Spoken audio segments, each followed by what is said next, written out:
welcome to Oh Brother, a podcast where we try to figure it all out. With your hosts, Brandon and Colin. On this week's show, Zoom webinars. Ahoy. Ahoy. Thanks. Yeah, how's it going? Pretty good. Caught me off guard there. I was not, Sorry. I was like, buttons everywhere. What we're doing here. Caught off guard. Not unlike many people on the Florida coast right now. My goodness. Yeah. Wowzers. Holy moly. Yeah, no good. Nope. Jeez. Extra pad. Oh. We have a friend down there whose husband is a lineman. So he couldn't leave, basically. No. So they made the decision of we don't want the rest of the family to be separated from you while you're down here. And they live 30 miles inland of Tampa. And I just, before we jumped on, I looked, and she had posted this morning saying basically the eye of the hurricane was going to pass basically 5 miles from their house. And I was like, yeah. Holy okay. cow. Well, okay, that's fun. So yeah, there's a lot going on down there. Yeah, one of my students' dads is he works for some sort of company that does emergency response stuff. I don't know exactly. Oh, but so he was already down there, and then he basically they're like, nope, you got to go home, but you'll be back next week. Yes.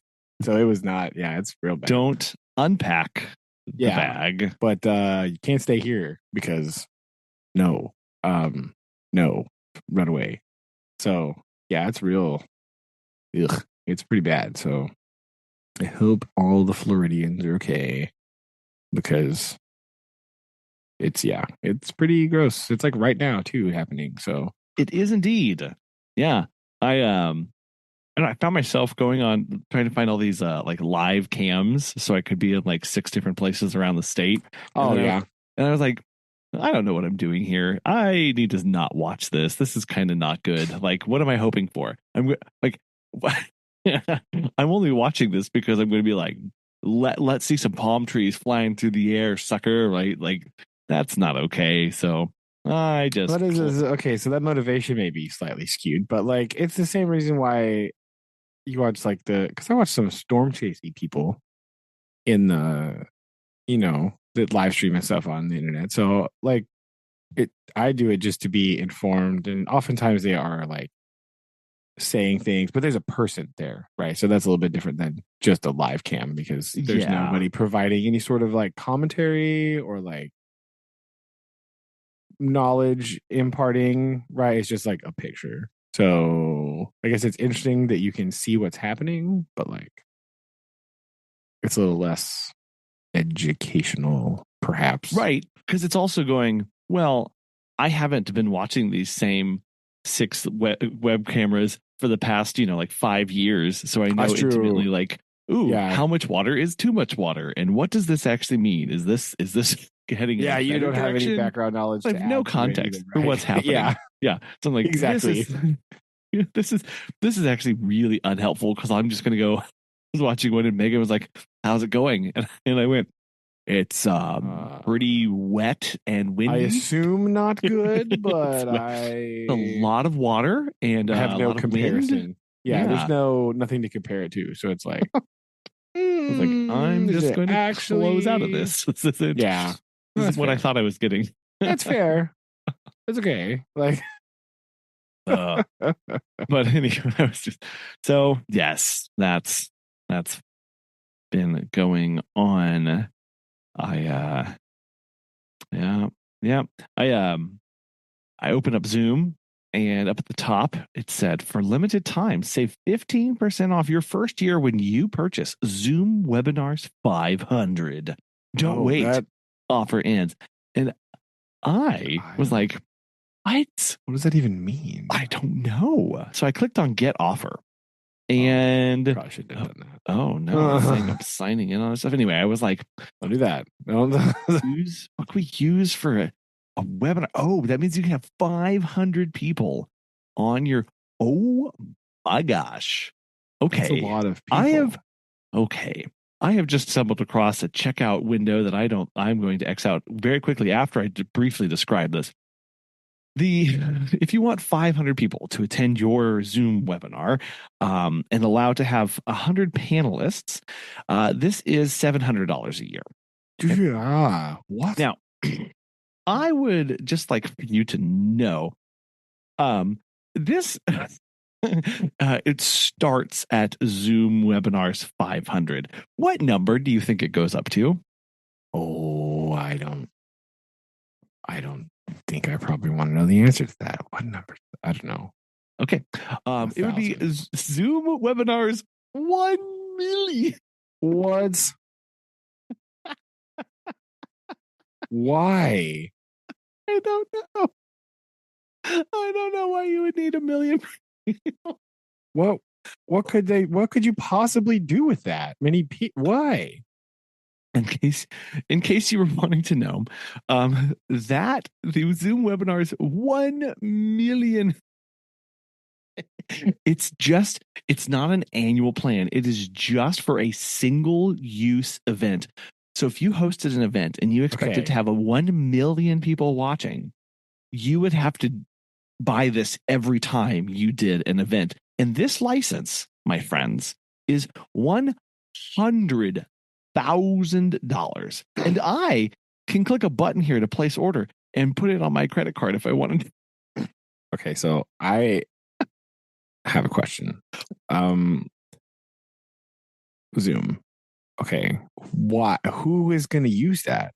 What's the purpose of that? Right? Do you not know that like Twitch exists? Right? Like YouTube Live is a thing that you can just have. Right? And so I don't like what's the point of doing that? Right? Yeah. Like Beyonce is not doing this. She's not doing a Zoom call. Is this? You know what this is? You know what this is, Brandon? It's for sales and marketing people who have a big marketing budget and they need to spend it on something for like expense purposes, and they're like, this. If not just like, oh, I can actually do this for like much less cost somewhere else. Like, no, I must have this budget of stuff for a thing. Like what? That doesn't make arbitrary nonsense. That's what it exists for. Okay. People. No, here's it is. It's for people like Tony Robbins. Oh, you gross. Why would you say that? I just Tony Robbins figured it out. It's for people like Tony Robbins. I got an icky feeling when you said that. This is fantastic. Or that was that with the weird guy that was the Kevin O'Leary guy or whatever. Him. Yes, the Shark Tank guy who like is very out of touch with things. Perfectly in touch. He's the baldy guy, right? Yes, he is. Like, okay, he's the guy that like. So Australia just made that rule, and they're like, listen, employees don't have to answer you after hours. They don't have to answer work calls or emails after office hours. And his response was, but why not? Like, what? You really don't get it, do you? You like don't. Like, it's the most out of touch thing I've ever heard in my life. Like, he justified it with, oh yes, but in certain business applications, they move quickly and things change quickly. So my employees need to be able to be reached at any moment, be at my beck and call at all times. And I was sitting in this, I was actually sort of reading his interview in Ebenezer Scrooge voice because this is like, yes, this is just like, hey, simultaneously being like, Bob Cratchit, where are you? He's screaming. It's like we agree. Like if the end of A Christmas Carol wasn't a joke, right? When he's like, "Oh yes, I'll play a trick on old Bob," haha. You're like, first of all, it's not a very funny trick. No, I was like, you're terrorizing his family. This is great. Like you just acting like the normal insensitive jerk that you were. It's not like Yeah. Woohoo, what a funny little prank we're gonna play. But it's like Kevin O'Leary's like that. He's like channeling that part. He watched A Christmas Carol. He watched the abridged version where Scrooge didn't get visited by any ghosts. He just stopped at the beginning. He saw him kick Fred out of the thing and was like, yeah, I'm gonna stop here. This is the best movie ever. Oh my goodness, right. Yeah. Like, wait, hold on, you missed all the rest of it. What do you mean? You missed the ghosts and you missed the growing, and you don't understand how growing opportunities work. Like, what? No, I just learned. Right I learned all of my management material from the first half of Christmas Carol. Yeah, the first third, right before everything before the bell tolls one. Yeah, in his mind, Scrooge just had a fantastic night's sleep. Yeah, he's like, Scrooge got up the next morning and was like, "Oh man, this is great," and then he proceeded to make Bob Cratchit work on Christmas. Like, dang it. How missed the point entirely. So I have closed out of that window, and I will. That's good. It's safer that way. Jeez, I'm gonna there's a little X right there. I'm gonna say no. I do not want that offer. Offer, go away. Yeah, do not want that offer. Sam, I am. I didn't know. Oh my gosh. Jeez. No. So, yeah, that's man. That's what else? What I mean, let's just close it down now. I know. How's your week been going? Pretty good, right? It's not too bad. Not too bad. No mass Tony Robbins-esque Zoom calls, right? That's good, right? I consider my week a success because that didn't happen. Aha. So that's stressful part is that we have the busiest Saturday in the history of ever this Saturday, and still not entirely sure how we're going to handle this situation. Okay, what's happening? So we have been invited to 2 weddings and a quinceanera on Saturday. Oh my gosh. Yeah. So trying to figure out how a person schedules this and tries to go to all the things, or at least show up a little bit at all of the things, is tricky, right? Like, I don't really know what it's going to be rough. It's going to be a rough time. So I don't. This is going to be very hectic and not restful. Are they like, okay, are they at least spread out on a timeline throughout the day? Yeah. Okay, you're not having to like spend 15 minutes here and 15 minutes here and 15 minutes here to make this all work. Yeah, they are spread out, but there's this a really annoying problem where there's like one wedding, and then it's kind of like early. It's kind of like an all day event. I'm not entirely sure exactly what it's going to be like because it is a Hmong celebration thing. Right? Okay, and it's just like starts at noon and goes to like question mark. So I think I think they've already officially been married, right? So it's like kind of a reception, kind of, right? Sort of a little bit, but there's also some like very serious family things that are happening. So like, I'm not 100% sure. Not like serious, but like traditional things occurring, right? Okay. So I don't know. Like, wow. Yeah, I didn't mean like serious, Stay away not like from drama that. or anything like that. No, not like that. Yeah, turn in. But like there's like official things happening, but so I don't know exactly what that's going to be like. Okay, right, and then the quince thing starts at like 6:00, so it's like way later. But there's a wedding in between that is like an hour away, which is annoying. So like, I have to like go drive to that, spend some time there, and then like just basically turn around and come back. Wow. Stop by yeah. So that's the part that is annoying me, is the distance traveled in the middle. the travel time for the middle, because the two of the other ones are like taking place across town from each other. And so like that wouldn't be necessarily a problem. No. Except for this other thing that's happening. That's like we got to drive a long way away and then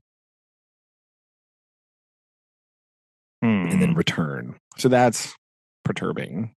So it's going to be a hectic day. So I'm really not looking forward to that. It'll be fun. Take snacks. Yeah. Just be like, go everywhere, all the things. Take a nap when you can. Yeah, I'm kidding. So I don't know. So that's pretty much all we got going on here. Nothing. Everything else is going pretty normally. Just normal. First quarter is wrapping up. Right. So gotta get in all this stuff, like looking at all these missing assignments and going, excuse me, would you like to do these maybe? Because that would be good. Yeah. We need to maybe talk.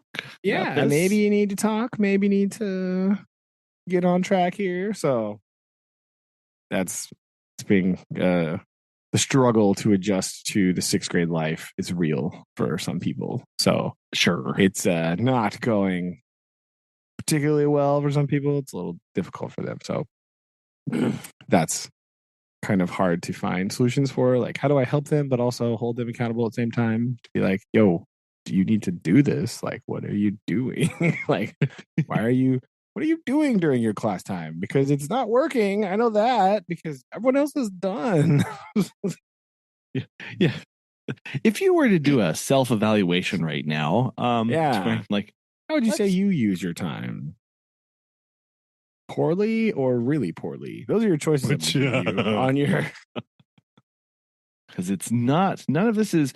And that is. I mean, that is hard. I know again that transition that you're talking about, because some of that is stepping up into responsibility. Some of it is not having the tools a lot of times because they never had to do that. So it's like, oh, I've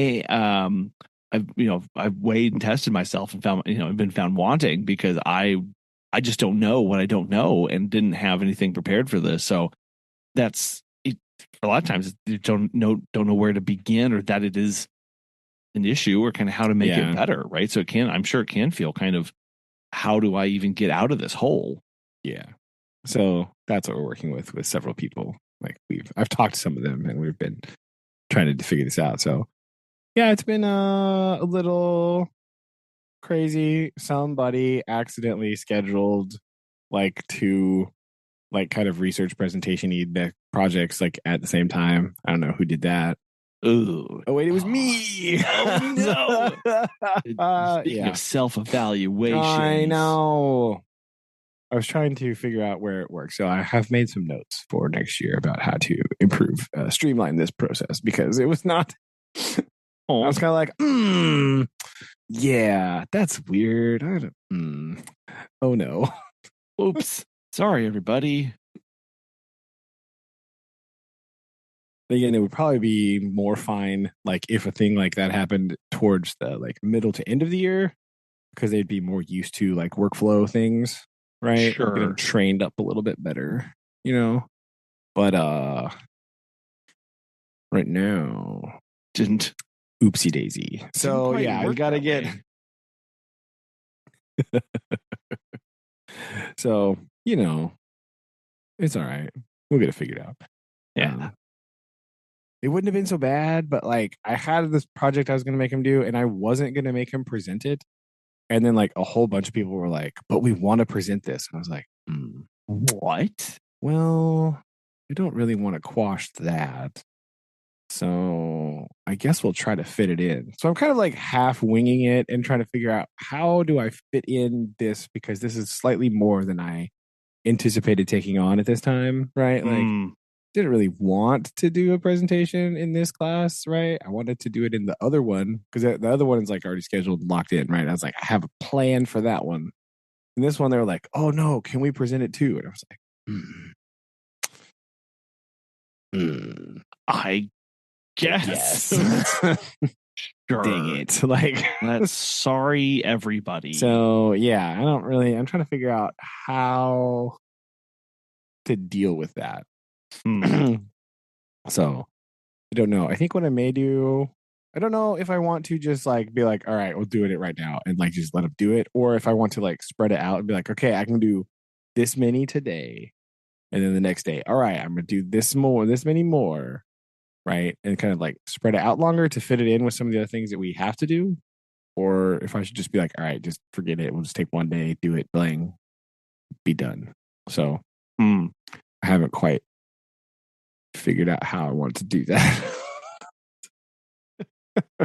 Yeah, because the problem is excuse me, I know a lot of times you may go, oh, well, I would think, oh, I'll spread this out. That way it doesn't take up that much time. But also knowing how horribly messed up schedules can become of like, if I spread this out too much, there's there's a non-zero chance that I don't actually get to everything.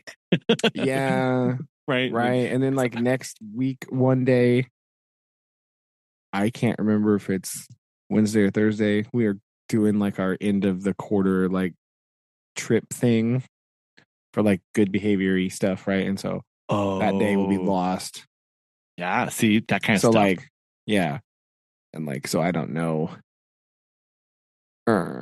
It's very, I'm messed up here. I don't know what I'm Sorry. Oh well. So that's what I've dealing with too. My planning has gotten a bit wonky, and it's 100% my fault. But I want to we gotta figure out what to do with that about it to fix it. But yeah, it's been sort of what I've been doing, and being too hot and having zero rain. That is the other thing I've been doing. Again, I'm sorry I'm complaining about having no rain in Florida, who's getting all the rain. Apologies. Trillions of gallons. Yeah. I would gladly take some. We would too. I mean, the days have been beautiful. It's actually been, we know again, like days are nice temperature wise. We need to get outside as much as we can and do stuff.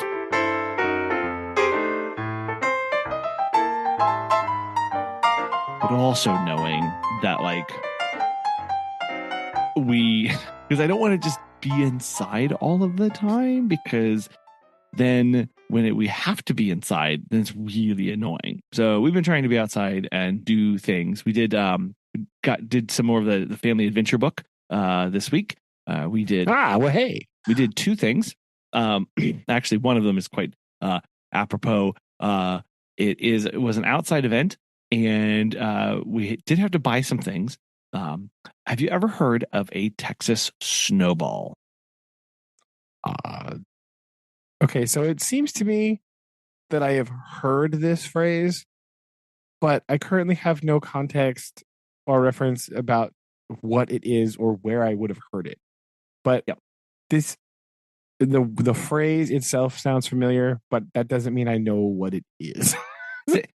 When I heard this, I went, why does that? It's like distant down the halls of my memory. There's a faint glow, right? That's all there is. But basically what we had to do is we had to go buy socks and a bunch of flour. And then we filled the socks, not filled, but we put 2 cups of flour in each sock, tied off the socks, and then had a snowball fight in our backyard. Because when you get because when you hit with the sock, it expands and a little bit of flour goes poof. And so it's a flour fight, basically. Interesting. Now, I will say 2 things. One, if you want to do this in the future, get as thin of socks as you can. The ones that big, like, I got socks. like cushion sports socks because they were cheap. They were on sale. They were I just was like, oh, here's a 12 pack for like $3. Awesome. Well, the problem is that they're very thick, and so they don't poof as much. And then when I tied them a bit too tight, so the ball was already hard and didn't have a lot of room to expand. These hurt. No. These were quite painful. Oh no. Especially when I didn't take the time to cut off the excess sock of the part of the tube that I just tied it off. And at which point Noah was just hanging on that, swinging it around like a mace, and smacking people. This, mistakes were made there. I am glad that before we started, my neighbor was over on the other side of his fence, sanding a table. And so I popped my head over and I was like, hey, neighbor, heads up. You're probably going to hear some screaming and some yelling. Everything is fine. It's perfectly fine. Anyway, have fun with your table. Bye. And because very soon there wasn't like laughing ha-has. There was like, oh, and oh my gosh. And too vigorous with the so once a little bit of it kind of loosened up, then it became a bit nicer. You get some like hose to throw. Like, so that they said dress socks. Well, they had said like if you wanted to make it like really messy, what you do is you get that powdered chalk and put it in hose. Yeah. And then basically that's like a one hit, like you're covered in green or whatever. And so I was like, next time we're going to do that. And so the kids spent the rest of the afternoon taking those socks and just slamming them as hard as they could on our deck, on our driveway, on the side of the house. And so we just have these big like pots of flour all over the place. And because we have no rain, they're going to be there forever. Those are just going to be there for a very long time. Additionally, once the kids started to realize that these are fun to throw, I then had to get out my very, very, very, very long ladder and send Megan up to the top of it so that she could get them off of our roof. Oh, no. Yeah, they're out of the tree, out of the gutter, out of the gutters, out of the trees, everywhere. They're everywhere. Everywhere. So I'm like, we don't throw these up in the air anymore. Okay, they stay down here. You're gonna stay down here. Our next activity was much more mundane. I used duct tape to create a gigantic tic-tac-toe board on our driveway. And then we had to stand quite a ways away. The instructions said 20 feet, but that's a long ways away. That is a long 20 feet's a long way. We then went to Walmart and we bought bean bags to throw. Okay. However, when I arrived back home, I realized I had socks filled with flour that could have done the same thing. That is true. You could have just done that. But now we have $30 worth of beanbag. You can use the socks with flour will eventually dissipate and go away. Yes, the bean bags will be around. Nice beanbag canvas. Yeah, big, thick, good sturdy ones.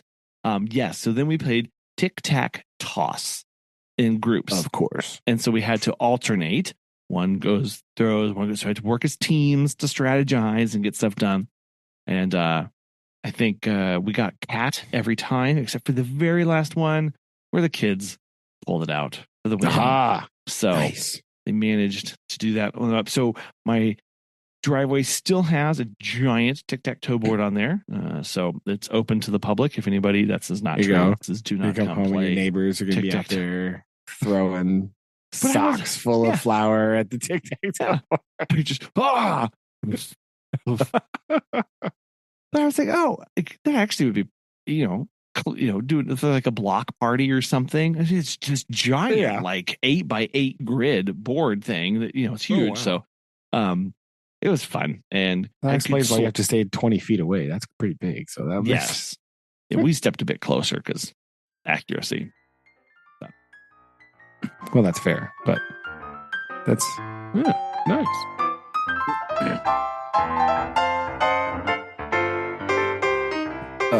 Well, I do have a surprise for you this week. Oh, no. I do. I have a surprise movie review with Brandon. What? Oh, yeah. finding my notes. Where'd they go? Haha, I'm There here. you go. Surprise movie review. I have taken it upon myself this weekend to watch none other than 1949's A Connecticut Yankee in King Arthur's Court. What? Yes. Now, Oh my gosh. I knew that this movie existed, right? There's not actually very many movie adaptations of this story. There's several like made for TV movies that I found. I did not want to watch those because, you know, that's like a flag for like, maybe not. Yeah.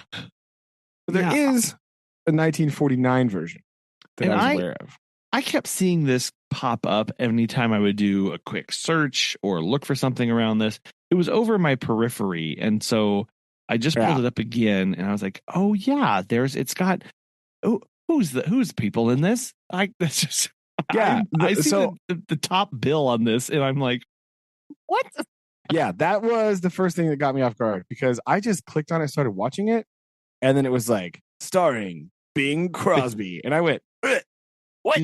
What is happening? Bing Crosby. I was just sitting there watching on my phone, and Susan walked by and she goes, why are you watching Bing Crosby? And I was like, listen, you're never going to believe this, but this was unintentional. He's playing Hank. Okay, it's weird. I don't know what's happening.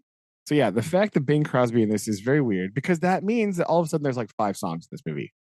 They just like come out of nowhere, and it's like, oh, they're singing now. You're like, what? I don't. That sounds confused. Where do the songs go? Yeah, they're not real long, right? They're not like big numbers, but like there's one of them that happens when he's going with the king, right? They're journeying with the king. There's one that happens at the beginning during like before he goes back in time, right? He's like singing with like a group of kids at his blacksmith shop. Surprise, he's a blacksmith, right? That's the first part of the story. So like the first part, the first weird thing about the story, other than there's like random songs in it, is that it does like they shift the timeline slightly. He is a blacksmith / mechanic in 1912. Man. Okay. And he goes back to Arthurian Britain in like 528. Okay, so that's like this, timeline here. And but he is like, so he's like a village, like, so instead of being like engineer guy or whatever, he's like a blacksmithy village workshop dude. Yeah. Okay. And he has in his possession like an almanac thing, like the book that we talked about the one time with like the desk reference book thing, or the pocket reference book. He has right like here. He has like that. That's what he has.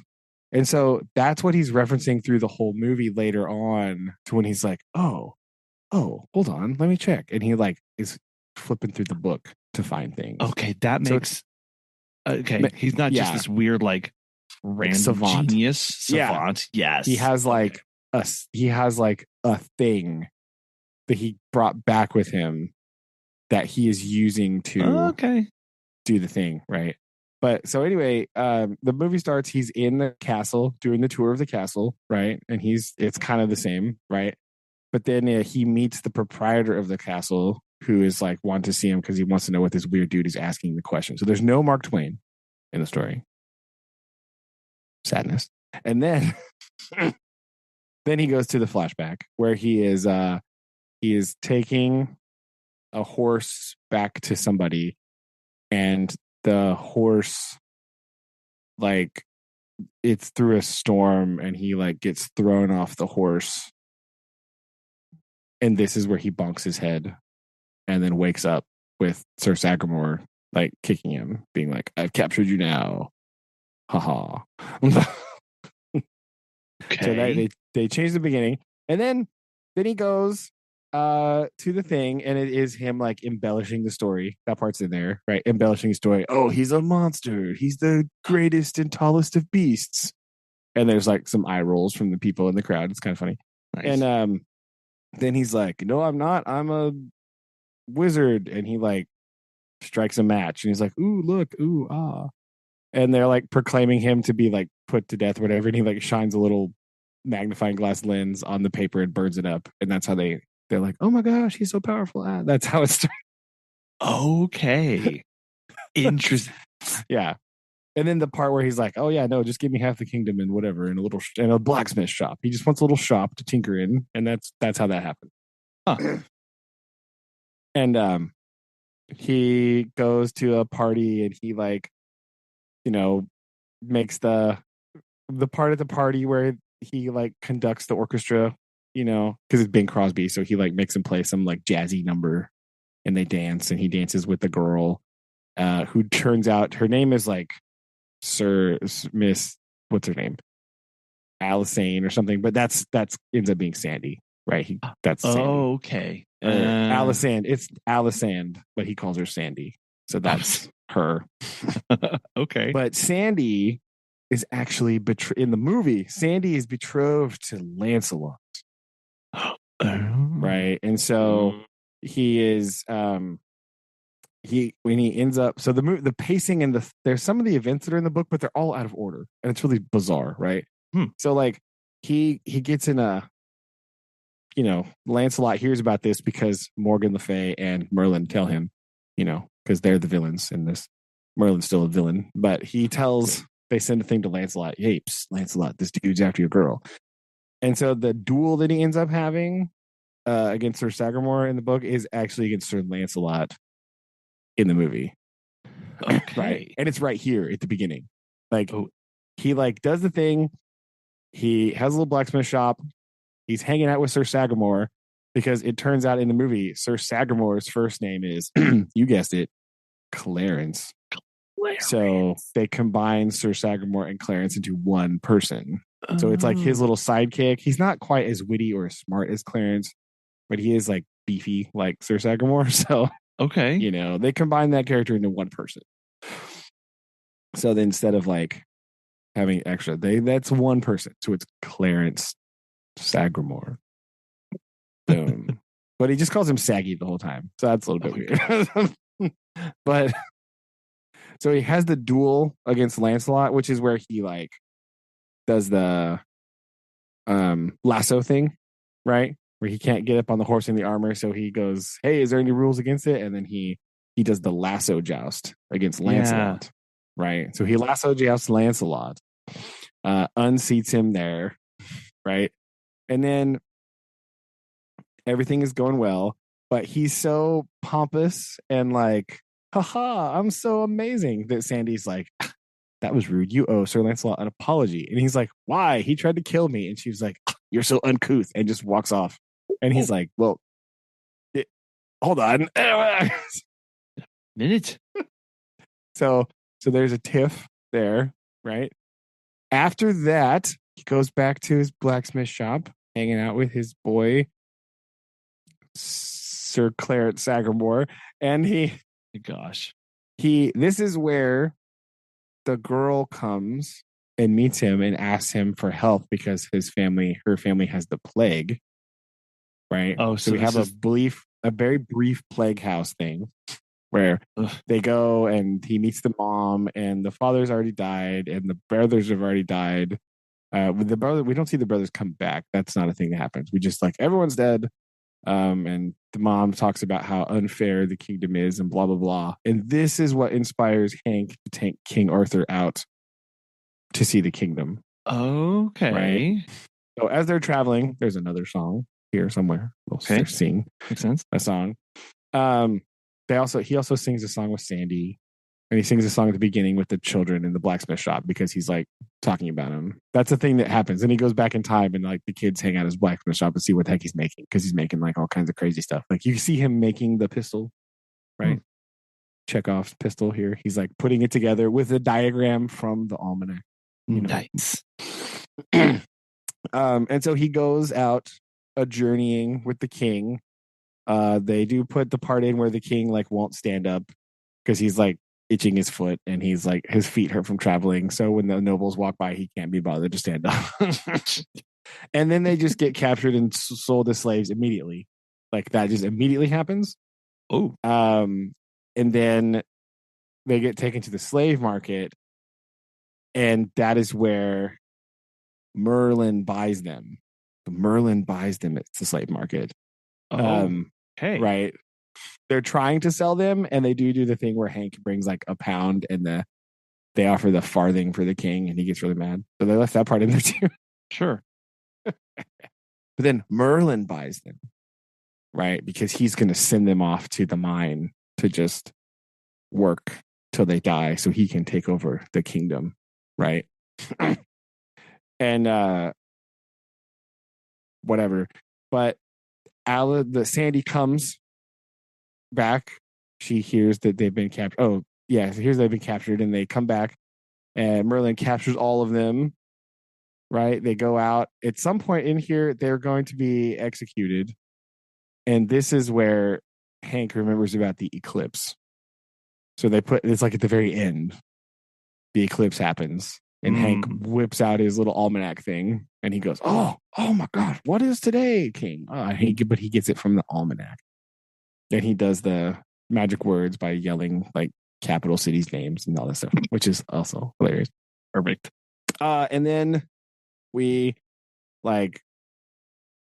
escapes, but they take Sandy captive, and like Hank rushes off to save her, and then like Sagamore goes off, and they escape from the thing and those stuff. But Hank goes off to save her. He gets the pistol with him. This is where he shoots the dude in the armor. It's one of Merlin's people. He shoots him, blam. And then like he gets whacked on the head during the duel. And that's how he comes back to modern time. Boom. But plot twist, right? The person, like they pull a little Wizard of Oz on you, because like the guy that owned the castle that Hank's been talking to the whole time is the same actor that played King Arthur. Really? Yeah. So they kind of Wizard of Oz you a little bit. And like there's a painting downstairs of like, they have all the coat of arms of the people in the museum, and that's how he talks about it. And then they have like a painting of Sandy down there. And he goes down, and the guy that owns the castle is like, "I think you should meet my niece. She's down on the thing over there." And he goes down, and it's the same actress that played Sandy. Right. Dun, and they have like a little moment. Because like in the flashback part, there's this part where he like winks at her. He keeps winking at her, and she's like, "What are you doing?" And he's like, "Oh, where I come from, that's how we, show affection or whatever."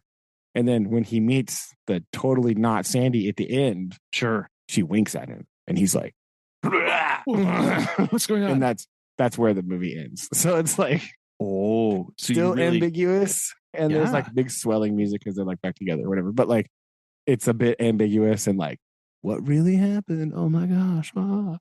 So like, it is a much more lighthearted jaunt. Again, Bing Crosby singing. The costuming is just as bad as you think it is. Right? You mean 1949 movie about medieval England. It's not good, but like it's not good in a way that is acceptable. Right? Yeah. It's like it's so bad that it's like charming, kind of like. Sometimes you're like, oh no, what are you doing? What happened? Like some of the guards have like a halberd at some point, and you're like, it just looks foam. And you're like, what even is happening right now? Like, 1949's best right here. That's what I think is going on. Yeah. So overall, it's not too bad. It's pretty short too. It's only like 106 minutes. So that's handy. Barely got started, really. Yeah, really got started. They cut out a lot of stuff, and it was a little confusing because confusing for me specifically only because I had we just read the book, like we just finished it like 2 weeks ago. So everything being in the wrong order was a little bit like, what? That's weird. But again, they cut out all the like super political stuff. They cut out like the really dark stuff, right? To make it more like of a lighthearted jaunt. romantic affair, comedy, Sure. adventure situation, right? But it was kind of interesting to watch it, right? So that was what I did this week for my homework. Yeah, I definitely feel the much lighter take on it and more just kind of the mystery of I don't know, like what is this kind of thing versus Mhm. like some very serious, deep, you know, uh, thought Yeah, thoughts like that go into emotionally this. distressing, like Yeah. the book, right? Because that's some pretty serious stuff. So that Yeah. makes sense though of why they would, Oh yeah, do it that way, I guess. But yeah. And they shifted the time period a little bit, probably for just random costuming reasons, right? Even though it said it was like 1912, and you're like, they're just dressed the same. I don't really know what's happening. doesn't really look different. But Yeah, I'm okay. just like that. They didn't try super hard, but they're like, okay, whatever. I guess or the beginning was supposed to be like 1929, and then it flashed back to 1912. And it was kind of weird. I don't really understand. Timeline was a little bit wonky, but Sure. it happens in time travel movies. Yeah. But yeah, I thought it was pretty good. It got me thinking.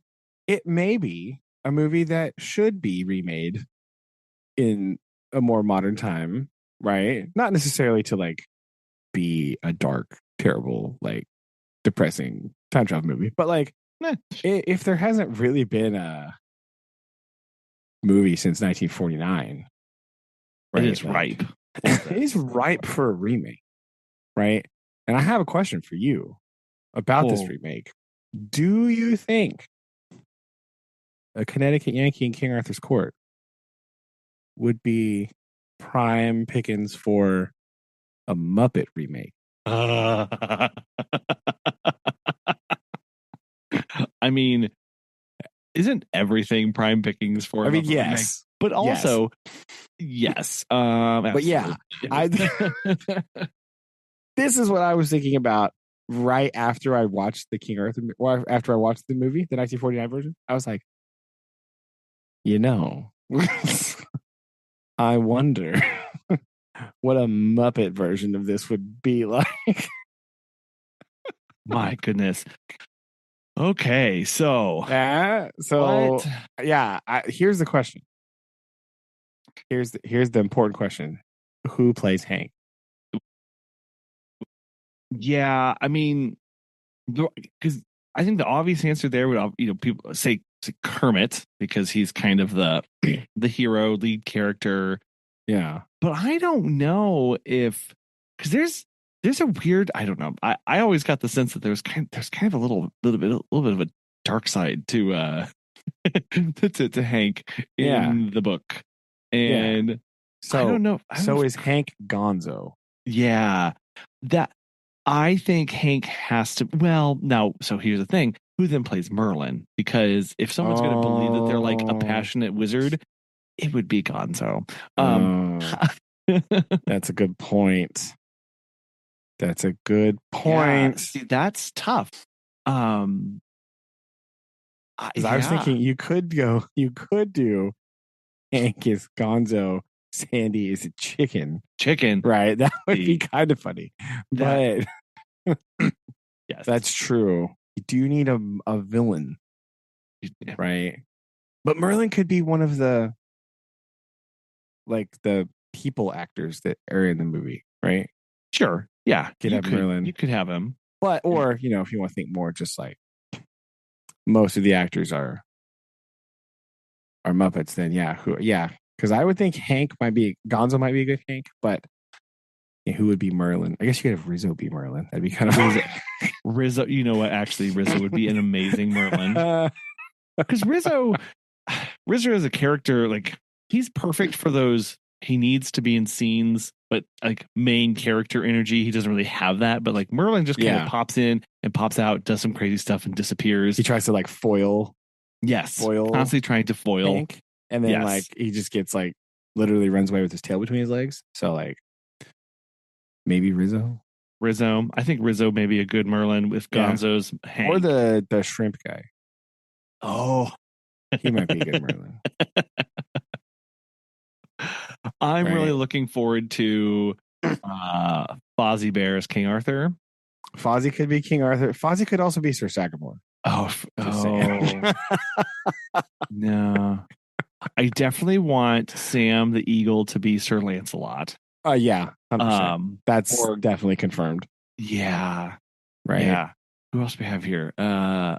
Sandy. Yeah, see, if it's a chicken, that just makes sense. So that kind of like takes care of itself. Yeah, right. Like, yeah. Miss Piggy's Queen Guinevere, I guess. Yeah, because you could do Kermit as Arthur, but then like Arthur's supposed to be like weird, right? And like not really with it, so that doesn't really make for That's Kermit. why I like Fozzie. Yeah. You could have the Muppet Band in the ballroom scene, right? Obviously, where they're all playing the thing. You can have the Muppet Band there.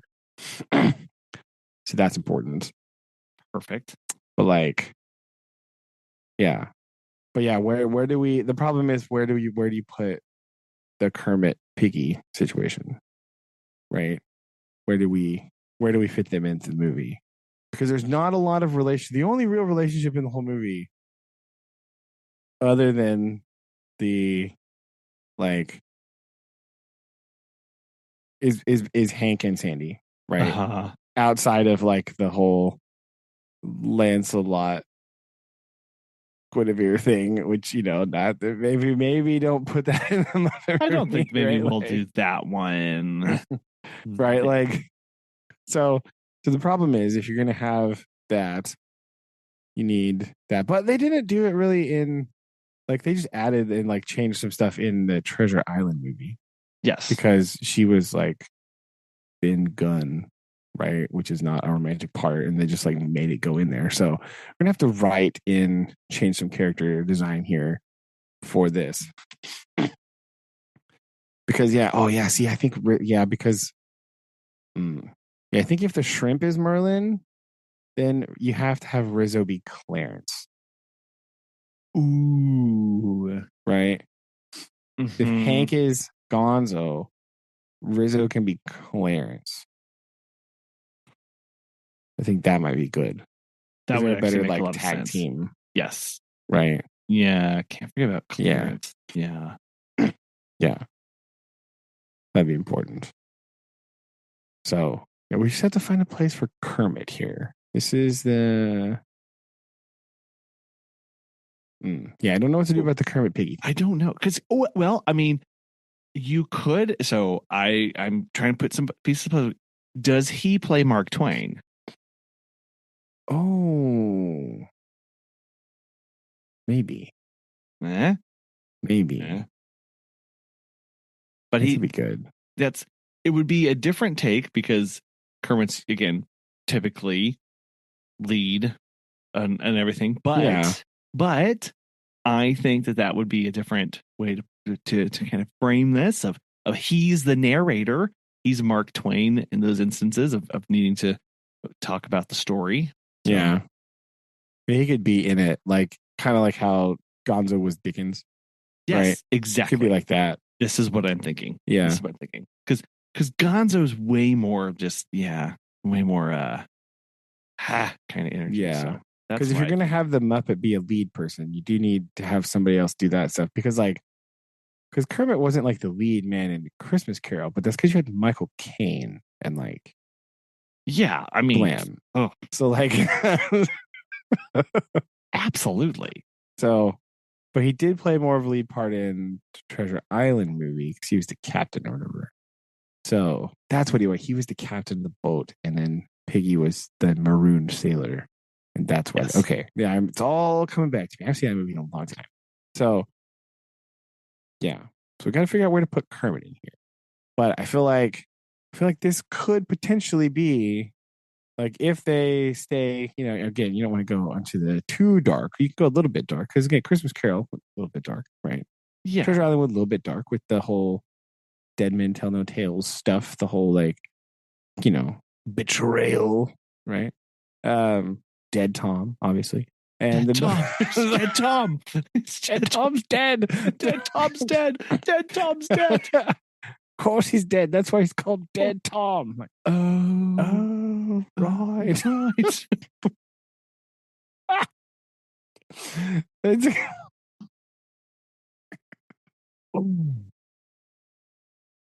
so yeah, I think Pepe, Pepe. Merlin, Pepe's Merlin. do Gonzo, Yes. Hank, kicking for Sandy, Ops. Yes. And then, yeah, like Fozzie, Arthur is good. Rizzo, Clarence, good. Yeah, this sounds solid to me. You can have the band in there playing at the castle thing, doing the stuff. You can just have a bunch of the other random people be knights of the round table, right? Oh, yeah. Of Sam, course. Lancelot, obviously, but then you can have the other ones be like Galahad and Sagamore and like all the stuff, you know. Instead of a gun, he can just shoot the cannon at him, right? He can shoot himself out of a cannon at them. Yes. That's exactly. what. Oh, see, it's the Kabi Gonzo, right? So instead of shooting the knight with the gun, he shoots himself out of a cannon and it's knocks him off the thing. And what like, it is, so imagine. Okay, so what it is? It's a scene where the camera looks at the person charging in the suit of armor, and then it pans immediately back to Gonzo, and then it looks back to the person in the suit of armor, and then it looks back to Gonzo, and he's in a cannon, and it came out of nowhere with his helmet. Yeah, just like nowhere. And then Sandy can light it, right? Yes, because he has the chicken's light all the time, so Sandy can light the cannon and fire him off. Yes. With his little helmet, his little stars crash helmet, right? And he just plows into the person. Yeah, yes. Just blasts him right off the side. And he wins, but he he's doing that like on the ground where he's like all dizzy and stuff, where he always does that. And so when he's like, but he wins the fight because he like smashes him off the horse. Mm-hmm. This is magnificent. That'd be good. And he could do the lasso thing, right? Yeah, I think Gonzo is just made for Hank. I think that's what we've learned. Yeah, this is what we've learned here. So yeah, we've got to find. Yeah, just got to figure out where to put Piggy and Kermit. And I think we ship it. I think we send it out, right? I think that's what we got. Yeah, we can work on casting some random people to be like other random side characters, but I think the main crux of the story here is tied down. I like Gonzo as Hank. If it just feels right, I think it does. Yeah. No, I think that I do like. I think that's what it needs. Because again, like the whole Kermit being the lead, I think I don't think that's exactly what is necessary here. So yeah, I don't think so either. I think he needs to be like, I don't really know where to put him. Right? They have to be there somewhere. We have to find like just a side part for them to be like in it and like not really, they can be in there, they can do their thing, but it doesn't have to be like a main character person. Because I really feel like Gonzo has to carry this movie. Like it's important that this happens. I agree.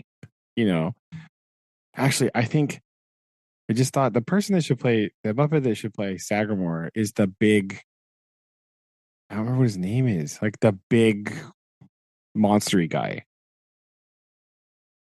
The big, tall, brown, shaggy haired guy. Yeah, I don't. He should be what is Sir Sagamore. List of Muppets. Let's go. Oh no. Well, scroll. Yeah, because I don't know what he's called.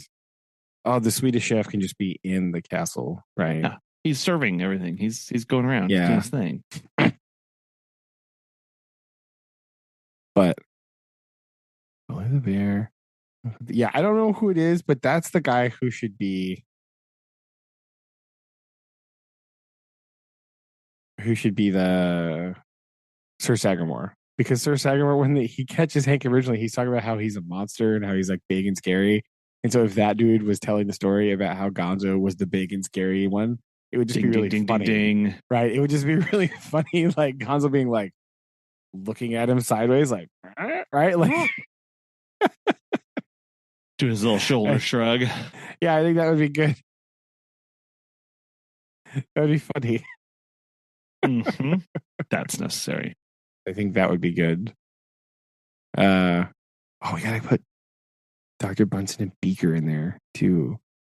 somewhere, they can help. They can be part of the the lab crew that Clarence is lab running. crew. Yeah, that Clarence for his experiments. Yeah, that they set up. They can just be the lab techs. They can help them set up all the stuff.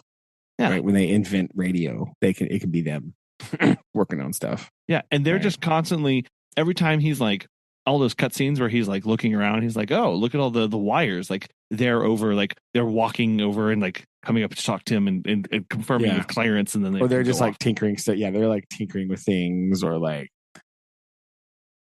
making stuff. They're like blowing up things in the background, right? Yes. Like, yep. Yeah, that would be good. Oh, it's Sweetums. His name is Sweetums. Sweetums. That's who it is. The large hairy ogre thing. Sweetums. He should be Sir Sagamore, because that would just be the fun. That would be the best, I think, because he's got the most screen time of most people of the other knights. The other knights are in there randomly, but you could just like throw random dudes in there. Right. When they're being captured and sold off, you should have Statler and Waldorf there heckling them, right? Yes. Yes. And Fozzie just looking more and more incredulous as distressed by them. Yes. Yeah. See, I think with these quick notes, we can just ship this off immediately. Yeah. I may just plug this into AI and see if I can start getting. Oh dear. Oh no. Oh man.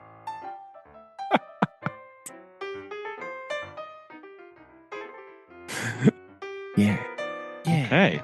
Well, we'll work on those notes and see if we can send those off to Disney. I guess Disney owns everything, right? That's true. I think they do. So that means it'll never get done. Never going to get a useful Muppet movie again. No. That is unfortunate. Drat. Well, I'm glad you did the movie review and you watched that. Kudos for that. Did. But I seem to have forgotten to write a haiku in all of this, thinking about Muppet movies. Drat. So I will owe you one next time. Okay. That works. That is no worries. No worries at all. All right. I got so sidetracked with this watching the thing that I forgot all about it till just right now. Darn it. Oh. No, that's good. I'm gonna see. I'm gonna do think more about this. See if I can nail this down more. But I like where this is headed. I think this is good. And we will. Man, now I want to watch this. There you go. Dang it. Hey. Well, with that, great disappointment, and hope for the future. Maybe we can put this together. I'm gonna go. I'm gonna go find it. Video chat. I'll put this together. I will try and find something and send this out and make this so we can visualize what this would look like. Sweet. And this is magical. Okay, well, lots to look forward to. Be disappointed by. Thanks, Disney. Yeah. Grr. Okay. Well, with that, we will bid adieu. All right. Do this again next time. All right. Okay. Love you. Love you too. Bye. Bye.